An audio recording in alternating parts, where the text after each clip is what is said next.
السلام علیکم ورحمۃ اللہ وبرکاتہ۔ نحمده ونصلی علی رسوله الکریم، اما بعد۔ رسول اللہ صلی اللہ علیہ وسلم کی سیرت کے حوالے سے بات چل رہی تھی، اور اس سے پچھلی مجلس میں تکمیلی انسانیت کے حوالے سے بات ہوئی کہ انسان کی تکمیل اس کا ذریعہ کیا ہے۔ تو انسانوں کی تکمیل کا ذریعہ صرف اور صرف انبیاء کرام علیہ الصلاۃ والسلام ہے۔ نبی یہ انسانوں میں اللہ کے وہ بندے ہیں جو کامل ہے، جس میں کوئی نقص نہیں ہے، اور یہ نبی اللہ نے جو دنیا میں بھیجے ہیں تو یہ اسی لیے بھیجے ہیں کہ ہر نبی اپنے وقت کی قوم کے لیے نمونہ تھا، اس کی زندگی اپنے قوم کے لیے نمونہ حیات اور زندگی گزارنے کا ایک ذریعہ تھا۔ اب یہ آج کے درس کا عنوان ہے نمونۂ حیات۔ نمونۂ حیات، نمونۂ حیات، اس کے لیے کیا شرطیں ہیں؟ اگر کسی کو ہم اپنا نمونہ بناتے ہیں اور کسی کو ہم اپنی زندگی گزارنے کا ایک ذریعہ بناتے ہیں، تو کیا صفات ہے کہ جو ہمیں دیکھنے چاہیے کہ وہ صفات اگر اس میں ہیں تو ہم سمجھیں گے یہ نمونہ بنانے کے قابل ہے، اور اگر وہ صفات نہیں ہیں تو یوں سمجھ لو کہ وہ نمونہ بننے کے قابل نہیں ہے۔ جس طرح ہم اگر فیکٹری میں، کمپنی میں، جہاں پر بھی جو چیزیں بنتی ہے، اس سے پہلے ان کے پاس ایک نمونہ ہوتا ہے، اس نمونے کے صفات کو دیکھ کر وہ آگے کام کرتے ہیں۔ اس میں اگر فرق آتا ہے، اس کے ساتھ میچ نہیں ہوتا، تو کہتے بھائی یہ اس میں وہ صفات نہیں ہے، اس لیے یہ چیز فیل ہے، یہ چیز آگے جا نہیں سکتی۔ نمونۂ حیات کی 4 صفات ہیں، 4۔ پہلی صفت جامعیت،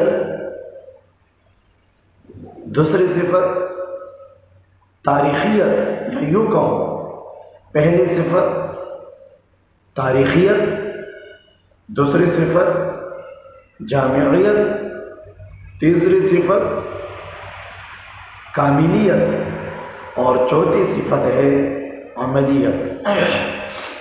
پہلی صفت ہے تاریخیت۔ تاریخیت کا معنی کیا ہے کہ جس شخص کو آپ نمونہ بناتے ہیں، جس شخص کو آپ زندگی گزارنے کا اپنے لیے ایک ٹائٹل بناتے ہیں، ایک نمونہ بناتے ہیں، ایک ذریعہ بناتے ہیں، اس میں پہلی صفت تاریخیت کی ہو، یعنی اس کی زندگی کا جو حصہ آپ تک پہنچتا ہے کہ اس نے فلاں وقت میں یہ کام کیا، اس طرح کیا، فلاں وقت میں اس نے یہ کیا، اس طرح کیا، تو تاریخیت کے حوالے سے جو ان کی زندگی آپ تک پہنچے تو وہ مضبوط واسطوں سے پہنچے، اس کی زندگی کا ہر حصہ، اس کی زندگی کا ہر عمل وہ آپ تک پہنچے تاریخ کے مضبوط واسطوں سے، کسی ادھر ادھر کے آدمی کسی کے ذریعے سے نہیں، بلکہ مضبوط واسطوں سے آپ تک اس کی زندگی کا وہ حصہ پہنچے۔ اس کا معنی ہوتا ہے تاریخیت، یعنی اس کی زندگی کے ثبوت تاریخ کے مضبوط لوگوں سے ہو، تاریخ کے معتبر کتابوں سے ہو، دنیا کے سب سے ایماندار لوگوں کے ذریعے سے وہ بات پہنچی ہو، تو یہ اس کی تاریخیت کا معنی ہے۔ دوسرا معنی ہے جامعیت۔ جامعیت کا معنی ہے کہ جس شخص کو آپ نمونہ بناتے ہیں جو نمونہ بنانے کے قابل ہے، اس میں دوسری صفت ہو جامعیت۔ کیا معنی؟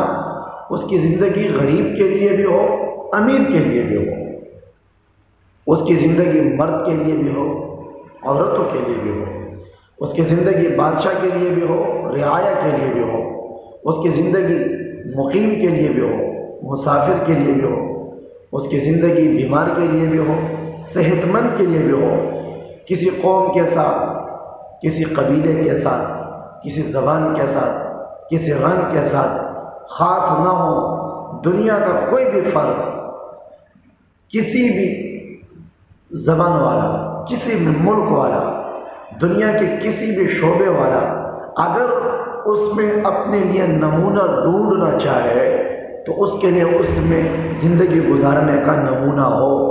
یہ معنی ہوتا ہے جامعیت کا، وہ جامع ہو، اس کی زندگی ایسی جامع ہو کہ بازار کی زندگی، گھر کی زندگی، مسجد کی زندگی، عبادات، معاملات، معاشرت، دنیا کے زندگی کے تمام حصے، تمام افراد، ہر وقت، ہر آن، ہر گھڑی اس کی زندگی میں اپنے لیے زندگی گزارنے کا طریقہ ڈھونڈ سکتے ہو۔ اس کا معنی ہوتا ہے جامعیت، یعنی اس کی زندگی جامع ہو، جامع، سب کو شامل ہو۔ تیسری صفت ہے کاملیت، جو اس کی زندگی کامل ہو، کامل۔ کیا معنی؟ یعنی یہ نہیں ہے کہ اس کی جب وہ بازار میں جاتا ہے تو لوگوں کے سامنے ہے کہ بازار میں کاروبار کس طرح کرتا ہے، خریدتا کس طرح ہے، بیچتا کس طرح ہے، یا مسجد میں آتا ہے، نماز اس کی کیسی ہے، عبادات کیسے ہیں، صرف ایک حصے کی زندگی لوگوں کے سامنے ہو، باقی زندگی چھپی ہوئی ہے، دن کی زندگی سامنے ہے، رات کی زندگی کسی کو پتہ نہیں۔ تو کاملیت کا معنی ہے اس کی زندگی کا کوئی حصہ، اس کی زندگی گزارنے کا کوئی حصہ، چاہے دن کی زندگی ہو، رات کی ہو، صبح سے لے کر شام تک، شام سے لے کر صبح تک، پورے 24 گھنٹے زندگی اس کی جو ہے وہ لوگوں کے سامنے ہو، اس کا کوئی حصہ چھپا ہوا نہ ہو، کوئی زندگی کا کوئی حصہ چھپا ہوا نہ ہو۔ اس کا معنی ہوتا ہے کاملیت۔ تیسری صفت ہے، چوتھی صفت عملیت۔ عملیت کا معنی ہے کہ وہ جو کہیں اس پہ خود پہلے عمل کرے۔ یہ نہیں ہے کہ لوگوں کو کہیں آپ اس طرح کریں، آپ اس طرح کریں، خود اس پہ عمل نہ کرے۔ عملیت کا معنی ہے کہ وہ ہستی، وہ شخص جو نمونہ بننے کا لائق ہے، اس میں یہ صفت ضروری ہے کہ وہ جو کہے اس پہ سب سے پہلے خود عمل کرنے والا ہو، اوروں سے جو کہے خود اس پہ عمل کرنے والا ہو۔ تاریخیت اس کی زندگی بڑے مضبوط واسطوں سے ثابت ہو، اس کی زندگی کا ہر عمل مضبوط واسطوں سے ثابت ہو۔ جامعیت اس کی زندگی دنیا کے تمام انسانوں کے لیے ہو، کسی ایک طبقے کے ساتھ خاص نہ ہو، سب لوگوں کے لیے، دنیا کے تمام انسانوں کے لیے، ہر شعبے کے لوگوں کے لیے اس کی زندگی پہ عمل کرنا آسان ہو، اس کے لیے اس میں نمونہ ہو۔ کاملیت اس کی زندگی پوری کی پوری، اس کی زندگی کا کوئی حصہ امت سے چھپا ہوا نہ ہو، لوگوں سے چھپا ہوا نہ ہو۔ اگر کوئی چاہے کہ میں اس کی زندگی دیکھنا چاہتا ہوں، رات کی زندگی، گھر کی زندگی، بازار کی زندگی، معاملات کی، معاشرات کی، اس کی زندگی کا کوئی بھی حصہ معلوم کرنا چاہتا ہو، اس کے وہ معلوم، اس میں دشواری نہ ہو، لوگوں کے سامنے ہو، زندگی کا کوئی حصہ چھپا ہوا نہ ہو، بالکل واضح ہو۔ اور عملیت جو کہے خود بھی اس پہ عمل کرنے والا ہو، جو آگے بتائے خود بھی اس پہ عمل کرنے والا ہو۔ یہ چار صفات جس شخص میں ہو، یہ نمونہ حیات ہے۔ یہ ہستی، یہ شخص، یہ انسان، یہ نمونہ حیات ہے۔ یہ چار صفات جس میں نہ ہو اس کو آپ نمونہ نہیں بنا سکتے۔ اور انشاءاللہ اگلے درس میں یہ بتائیں گے کہ یہ 4 صفات کس ہستی میں ہیں، کس شخصیت میں ہیں، انشاءاللہ اس کو تفصیل سے بیان کریں گے۔ والسلام۔